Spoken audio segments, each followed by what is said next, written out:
YouTube, what up? Welcome to another edition of Wrestling with Watts, and I'm Watts. I hope everybody's good. I hope everybody's prioritizing their mental health. I hope everybody is prioritizing their physical health. I hope everybody is getting that money, putting some money to the side.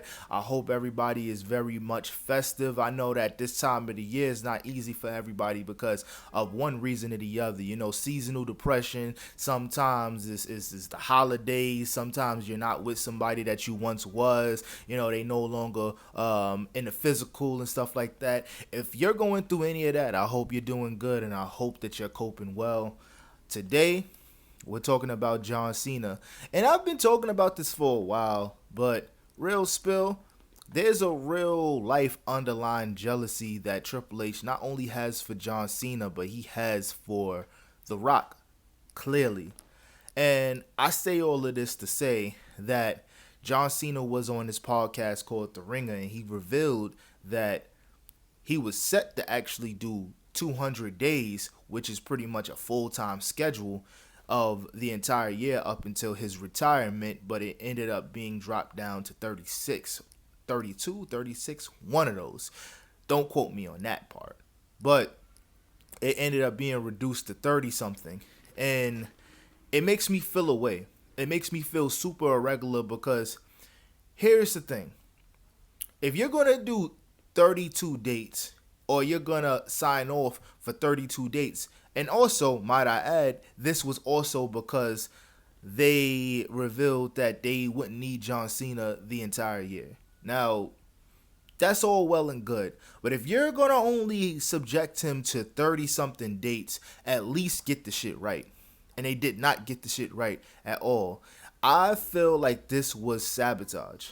I don't like feeling like this. I don't like talking like this, but it certainly feels like sabotage because it's no way nothing of importance really came out of this entire retirement tour that John Cena had. And there was instances where he even revealed that he wasn't happy with what the fuck was going on.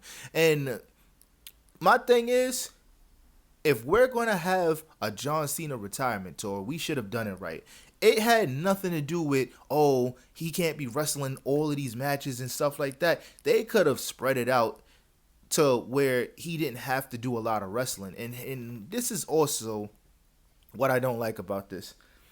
This completely ruined the road to WrestleMania. Because imagine if we had John Cena every week on TV leading up to the Cody Rhodes versus John Cena match. Imagine how much better it would have been and how much easier it would have been to have them telling stories instead of having Cody Rhodes every week trying to promote this. And in the process of trying to promote this, how the hell do you promote this when the person that you're facing at WrestleMania is not even there? I don't know where the logic in this was at, but it has to have something to do with sabotage. It's not, I can't really put my finger on it. But what I do know is that Triple H has or had a deep distaste for anybody who was able to climb those ranks in the WWE, because we all know the truth about this. He, despite everything that he tried to do as far as kissing Vince McMahon's ass and just trying to be around and be Vince McMahon's North Star, he was never Vince McMahon's North Star. He was never chosen by Vince McMahon.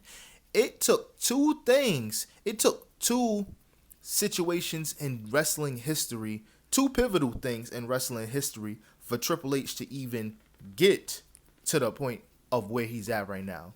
It took the curtain call, which is Nash and Hall leaving the WWE to go to WCW, for Triple H to even throw him a bone. It took the Montreal screw job for Triple H to, in any way, shape, or form, have some pull in the locker room. And he admitted that he was a part of the Montreal screw job, but when Bret Hart's wife confronted him about it, he said, I don't know. I don't have anything to do with it. The Montreal screw job led to Shawn Michaels' downward spiral, which led to Shawn Michaels leaving the WWE for 5 years or so. And that's when Triple H was able to take the reins. It took, and and even before that, or even around that time, Triple H, what he put up a valiant effort to get The Rock the fuck out of here. He did not want The Rock anywhere near the WWE because Vince McMahon believed in The Rock. So that didn't happen. The Rock had one more opportunity to turn it around, and he did it. He turned it around, and he did what he had to do. And now you see Dwayne Johnson. He is who he is today because Vince McMahon believed in him when Triple H wanted him out of the picture so that he can get all of those opportunities. But somebody like Triple H, he got those opportunities, but he got those opportunities because he was chosen by Stephanie McMahon. From the gate, everybody seen something in John Cena. Now, John Cena, he might have had a slow start for sure.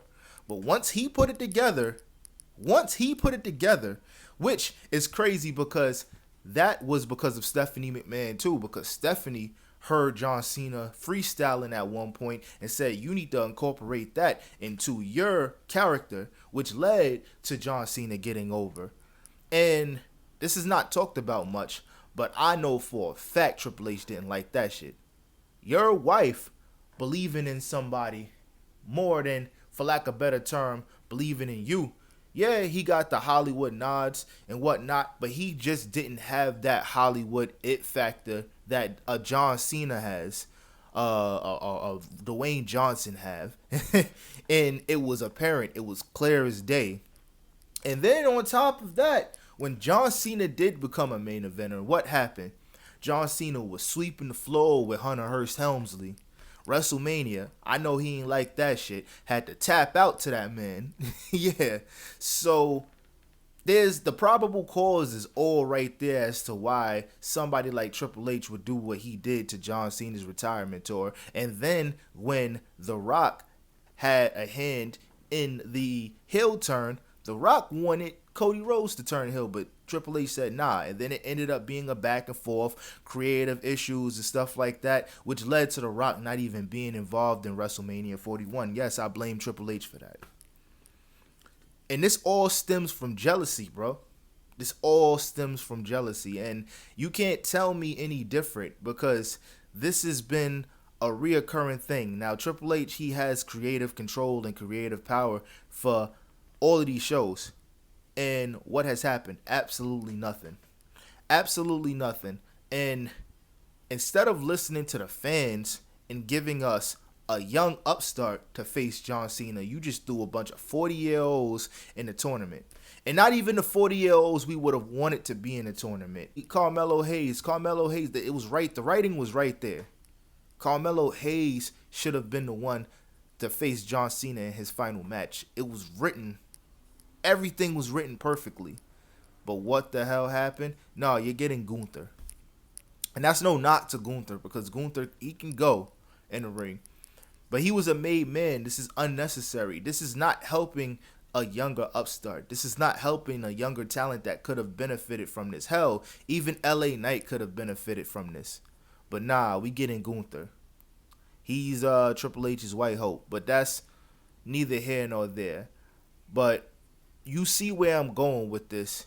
And we could have gotten more John Cena. We could have gotten more scenarios. We could have got more angles. But nah, this was handled poorly. And now I'm happy that John Cena is speaking out. And he's doing it in the most diplomatic way possible. But we all know the real truth. And it's unfortunate. Even down to the point where he seen that Triple H was butchering his retirement tour so much that he had to request AJ Styles to be one of the matches. We was getting Brock Lesnar tossing this dude around and all of this. It's nasty work, and it's only a matter of time before chickens come to roost. That's all I'll say. But let me know what you guys think in the comment section below. I appreciate y'all for tapping in with me. We got NXT Deadline tonight. Let's see what happens, man. Let's just have a good time. Let's at least try to enjoy NXT because yes, he has a hand in it too, but you know, I trust Shawn Michaels a lot more than I trust Hunter Hearst Helmsley, Paul Levesque, all of that. But yo, I'm out. Peace.